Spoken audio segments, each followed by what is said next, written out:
reer galmudug waa isku filan yihiin ama siyaasadda dawladda dhexe ugu jiraan ama midda maamulka gobolka ku jiraan ama degmooyinka gobolada ha joogan degmooyinka waa ku filan yihiin inay dantooda intay isku yimaadaan siday shalaba u tashadeen hadday wax ka qalloocan yihiin iyagu inay saxdaan laakiin waxay u baahan tahay in la isugu kaadiyo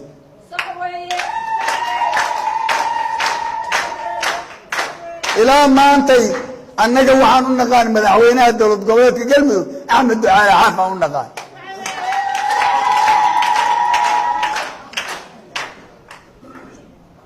gacan togaalaynta annagoo hadda cidna si gaara hadda aan hebel iyo hebel lahayn gacan togaalaynso lama yaqaan qof wixii ah si dhabarkaaga wax ka laala yaan galmudug dhabarka iyaga laga laali annagaa u soo safarnay annagaa u soo socdaalnay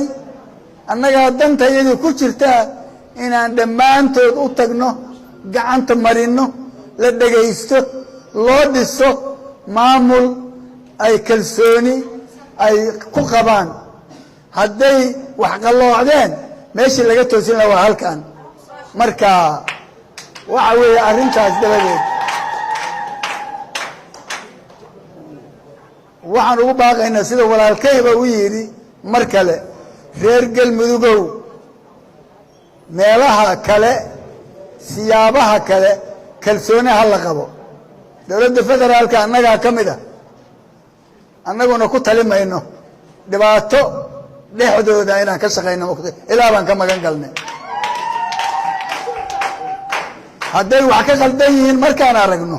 waa la toosinayaa ma ahan in la isku daynayo haddii cidi wax qalado